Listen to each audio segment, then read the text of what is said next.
GW did a preview, a live stream at 2:45 on Saturday, and in it they did the matchups for the Indominus box set, and they also gave us some previews of models, closer looks of stuff we have seen, and new images of stuff we haven't seen before. And I'm talking about it now on Monday morning, more than 48 hours later. You know why? Because we're fucking current, son! No, me, Jamie, and Chris went out drinking Saturday night. Don't drink, kids. Don't drink. You lose days. I couldn't move Sunday. It was bad. That's what I should have done this, ideally, but no, it was... Oh, everything was painful. Breathing hurt. It was bad. So, we're going to talk about the models. 9th edition. Yeah, like I say, it's getting closer and closer and closer. They've basically released the digital rules, the core rules online for free. People are dissecting them, going into them, pointing out the pros and cons, the winners, the losers, you know, the mistakes that have been made, the things that are likely to be changed, FAQ'd, all this good stuff. There's been discourse, and there's going to be more discourse, because it's basically like, at this point, throwing like meat into a starving shark tank is just going to be a feeding frenzy of information. But like I said before, I don't know too much about that stuff, but what I do know is when I look at awesome models that I want to talk about them. So we're going to discuss, and well, not really discuss, it's not really discussion, I'm talking at you. We're going to look at the new models they previewed at that event, because for me, that's basically what that thing was. I mean, you might have found the little matchups they did fun. I'm like, meh, you can't match up these things. Like Games Workshop 40k is not an even sort of game. It can never be, because of just how difficult it is to balance everything. It's got so many moving parts, so many intricate rules. You'll never be able to get it, so it's completely fair. There'll always be slight advantages and disadvantages. Shooting will beat melee all the time, yada yada yada. So for me, it wasn't really about that, but it was all about getting a look at these models and kick off. We start strong and we finish strong, but we start with the Silent King himself. Blah blah blah blah, because that's his name. Look at him there in all his glory. This is a fucking amazing model. Just a little addendum on this picture here. You can see on the top left. I don't know how many people have been going like, "Oh, is that a new Necron?" No, it's not. Jamie, I think, has confirmed that that's just bits of the monolith that have been modded to form some sort of giant Necron-y death beam probably thing. So don't get your hopes up. That's probably not a new model, but the thing in the foreground, that is definitely real. God, he is just an amazing miniature. Well, 3 miniatures all in one. It's going to be interesting to see what the price point is. It's interesting because in some of the well, not some of them, in the story where like Dante meets the Silent King, I thought the Silent King came off as like, he wasn't so much, his skeleton was more like alive looking than the rest of the Necrons.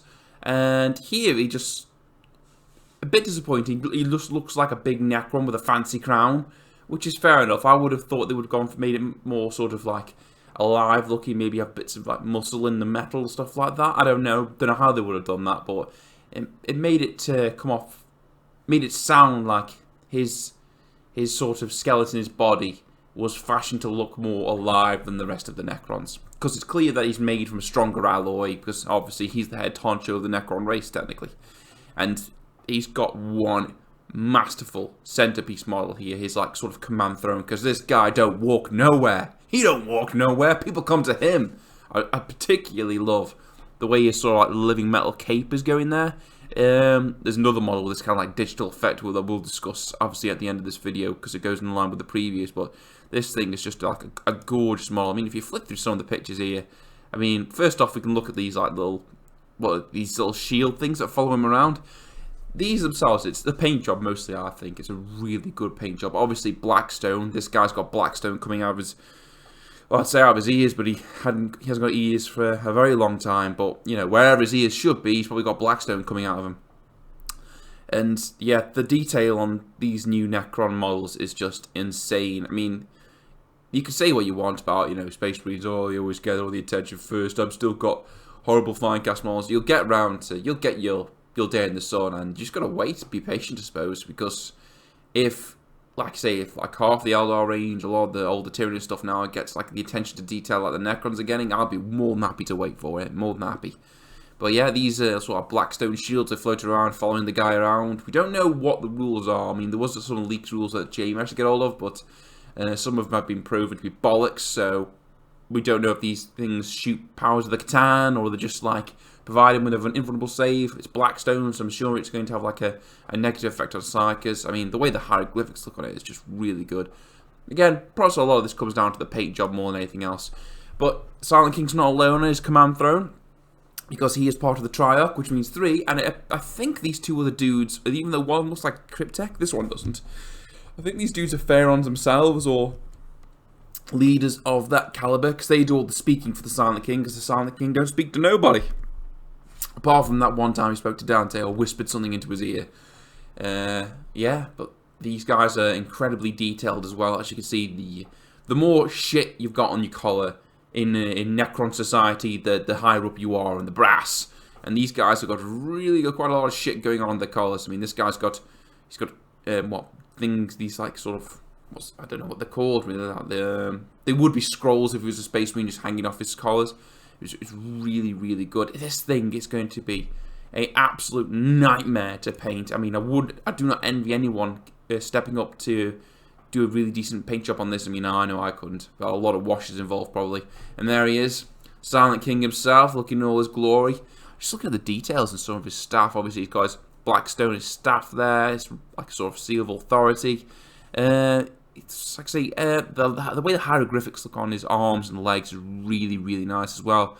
I don't know if he does look more alive-ish. No, he's got obviously glowing orbs coming out of his back as well, and obviously the headpiece is pretty nice. But I think they could have made him look slightly different than most Necrons. Because if you didn't know this was a Silent King, you would just think this is a fancy Necron Lord. Like, it's not the Silent King, but then again, we've not seen the Silent King before, so we've got nothing really to compare that against, which is fair enough. We go forward here, which is the other one of the Triarch. This is the Cryptek looking dude. Again, don't know if he's a Pharaon or just like a really hype Cryptek that's not Illuminor Zaraz, but he's obviously got an insane amount of detail on him as well. Like I said, these guys are going to be a nightmare to paint. It's going to have to be like a paint separately jobby and then fit them all together, because this thing is just too intricate. It's like a really nice. It's not really a one model. It's like 4 models, 6 models in one sort of like miniature diorama thing. Which is like the Sisters of Battle, their HQ choice. So it's not like a model. It's more like a diorama that moves around the table. I've got like the same kind of vibe from this. And here's a shot of basically stairs leading up to him. And the favourite bit of my favourite bit about this model, or one of my favourite bits rather, is just his robe. His robe looks really, really good. Like I say, it's alive. It's a living metal robe, which is amazing. I wonder if it's going to get its own rules, because it's quite pronounced on the model. Sort of like, it frames him really, really well. And if it's a living metal cloak, perhaps it'll provide him with a save. Like, it's got a bit of a Doctor Strange thing coming on where it's alive. You never know. It's a possibility. That's just wild speculation to my point. But yeah, the Silent King almost, well, I'd say it would steal the show, but it didn't steal the show, in my opinion. It didn't show much of the Catan there at the top there. That's like the cherry on top of this thing. But yeah, he is a gorgeous model. But it wasn't just all Necron stuff. We've also had a Techmarine. There you go. I know we've got a slightly out of order. Technically, it was the Chaplain on the bike before, but the Techmarine is also a really nice looking model as well. As far as Space Marines go, it's really nice. The Techmarine is one of those oldish models that needed a sort of like a bit of an update, and the Omnissiah provides apparently.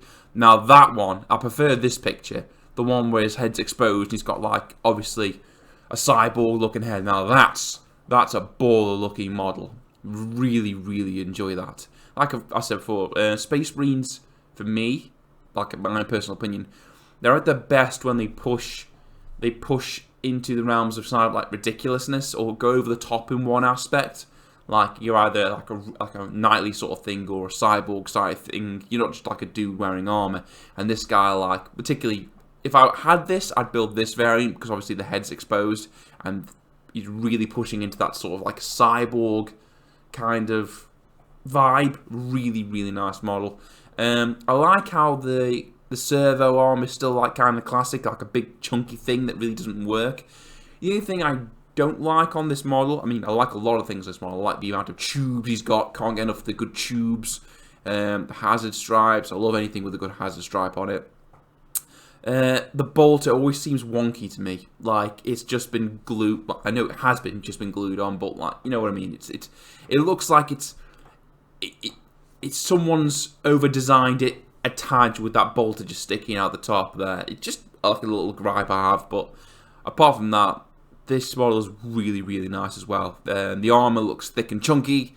He looks, well, he looks like a cyborg should look, I suppose. He's basically a cyborg in power armor. Really, really, really nice. Now, we also had the Chaplain on a bike. Now, putting aside the fact that the bike still looks stupid.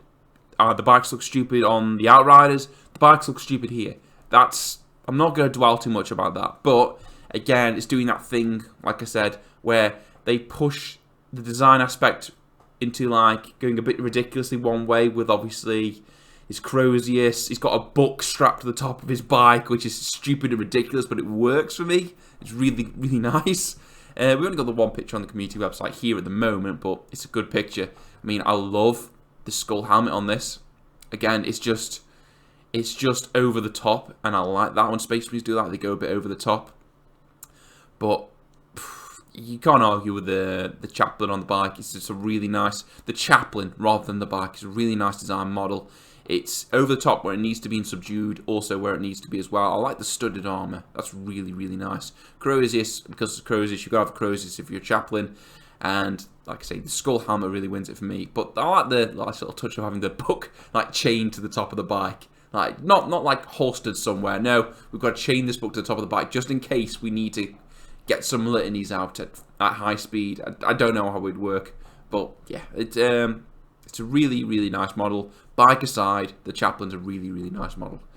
But, the creme de mon of that entire preview, the top billing was I owe Chris a drink because turns out I was fucking wrong and the Void Dragon's a fucking thing. Now, this thing is amazing to look at. Mortarion, Magnus, eat your fucking dicks off because this is what a floating alive god should look like. It's Eldritch or Eldrick, whatever. It's really weird and cool. And it's like, oh, I can just imagine the design process for this. Basically, GW went to the basement, they kitted our room, and they locked the designer in and said, listen, we're going to leave you in here with a week with only one working light. All you've got for entertainment is all the Soulsborne games, and all you've got to read is all these Lovecraftian horror novel things. So we'll see you in a week. We're locking the door. And then they came down, and all that happened was this picture was pushed out from underneath the door, and the door was barred from the other side. No one goes in there now because the guy's clearly gone insane. But this thing is just a work of art. But it raises a number of interesting questions, really, because in the lore, I was led to understand that the Void Dragon was imprisoned on Mars. Like, I think the Emperor put him there or something like that, or put a shard of him there. So what, is this like that shard from Mars? Is this like the greater version of the Void Dragon? Because it's obviously not the whole version, because the whole point is they were shattered. But I was thinking to myself, he looks like on his chest there, you can see on the right, he looks like he's been, like, something's got across him, like cut. I mean, if that's the case, if this is that same Void Dragon that apparently the Emperor did battle with on Mars, is that like a wound the Emperor gave him, but it just can't heal up? Because obviously when the Emperor hits you, you kind of feel it. And that would be a really interesting, nice touch. But, yeah, it's just a number of really nice things on this model, actually. It's just really, really good. Actually, this thing is the centerpiece model of the Necron range. It is fantastic to look at. The black stone in the wings, it's great.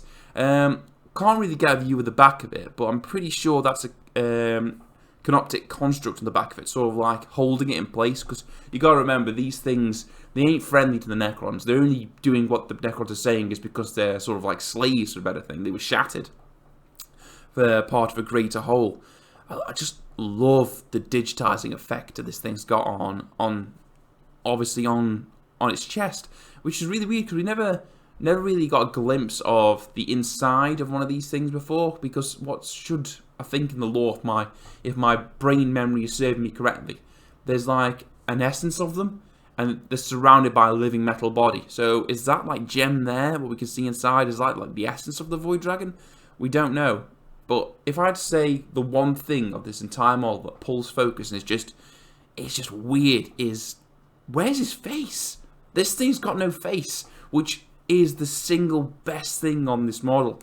It's just otherworldly, eldritch, and just creepy, the fact it's got no face.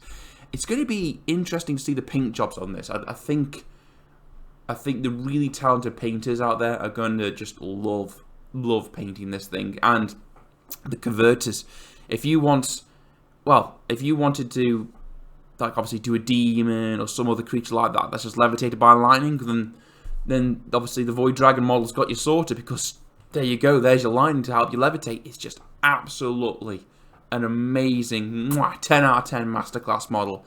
And yeah, painting the inside of that face is going to be a bit tricky. I'd imagine you're going to have like a blacker than black sort of paint, like a matte black, if you really want to have that sort of like hollow, no-faceness effect, I guess. But yeah, absolutely amazing preview. Silent King and this one definitely went out for me, even though the Space Marine ones aren't good, but this thing here is the show stealer. But yeah, let me know what you guys think in the comments below. Thumbs up, thumbs down, all that good stuff. And if a preview drops tonight, I'll probably speak about it next week. Probably. But no, seriously guys, don't drink. It's bad news.